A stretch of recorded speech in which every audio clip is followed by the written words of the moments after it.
Yeah.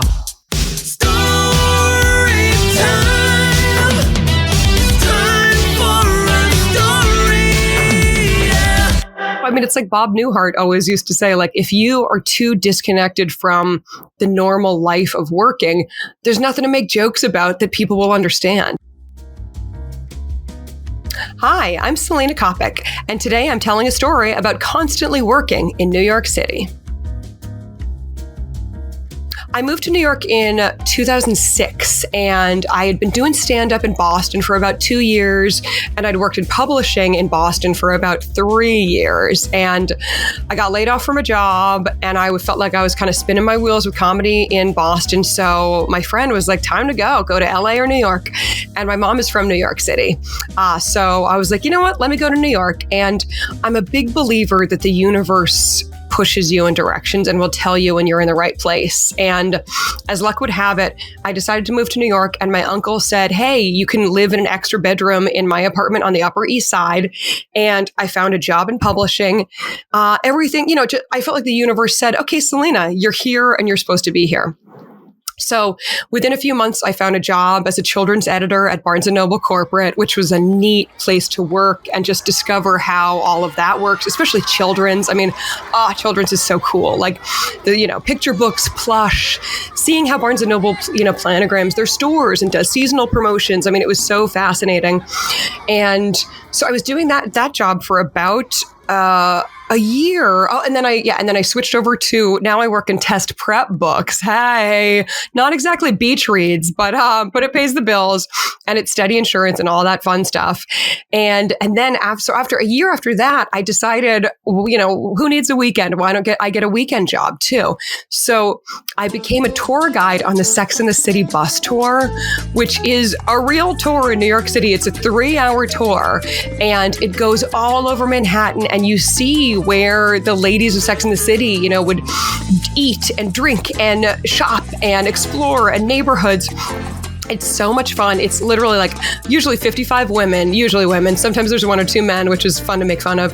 But usually like 55 ladies on a bus, and me and the bus driver, and we're cruising all over.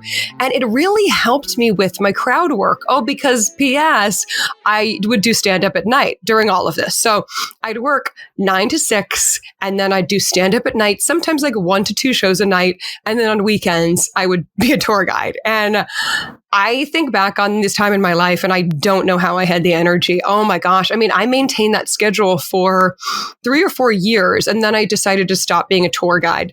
But I still was working full time and doing stand up at night. But that was my relaxation. That's me in a chiller mode. But it was so much fun. And, I felt like each sort of the cross pollination of skills was fascinating. I became so good with dealing with crowds and being funny on the fly with audiences from the tour bus. And I took those skills to the comedy club of, it's because a lot of comedy, especially if you're hosting, it's sort of customer service, and it's listening to the crowd and making sure they feel excited. Are they ready to go? Can you bring up the next guest? Are people focused again? Okay, here we go.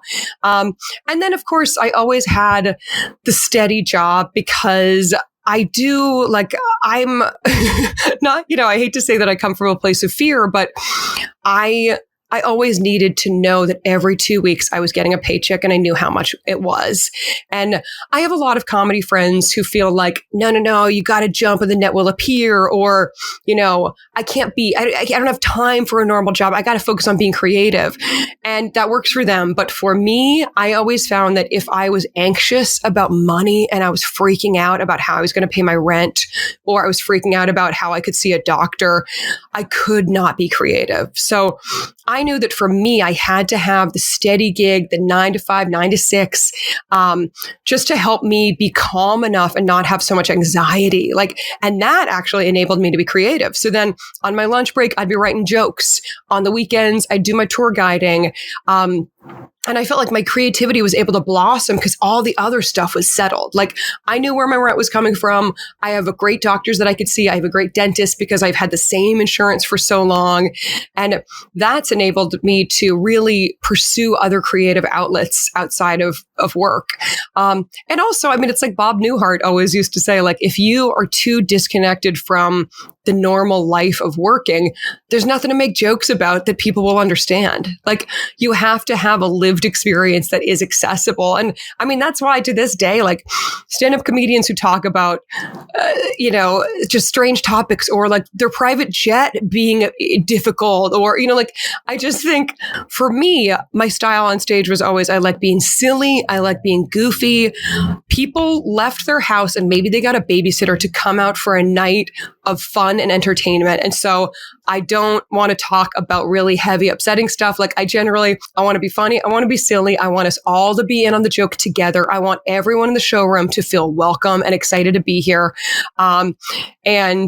And yeah, I want it to be a space of creativity and fun, and to be accessible about working stuff, or commuting, or, weird situations you have in the kitchen at work when, one person used to steal my lean cuisines. And so I did this whole thing to try to catch who was stealing my lean cuisines. Mission was accomplished. And I've never had any interest in sort of swimming into darker stuff or sadder stuff or really upsetting or really gory or crass stuff. I'm not into it. I want to keep it light. I want to have fun. But at the end of the show, I always got to go home pretty early because I got to be up early again and do this all over again. So after maybe 5 or 6 years of living in New York, I started NYT Vows, which is a Twitter and an Instagram where I pretend to be the New York Times wedding section. And I lampoon all things New York elite, New York Times, the wedding industrial complex, courtship rituals. I mean, it's such rich, there's so much material there. And I've been reading the New York Times style section since I was 12 because I'm insufferable. But my mom is from New York, and so we always would get the Times. And, on Sundays, I got nothing else to do. I'd be kicking around the house. So I would just read it. And I found it this fascinating world. And I became really interested in some of the phrases that they use and some of their patterns of language or the people they cover. So I just thought about it. I was like, I had some friends who did parody Twitters. And I was like, someone's got to do a parody Twitter for the New York Times wedding section. And I didn't do anything with that for a year because I'm not one to strike while the iron's hot. No. Let it simmer.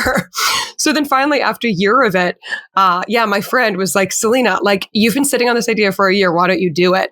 And I was worried that people would think I wouldn't show who I was. It was just NYT Vows, but I would never say that I was the person writing it because I thought that people were going to think I'm such a snob.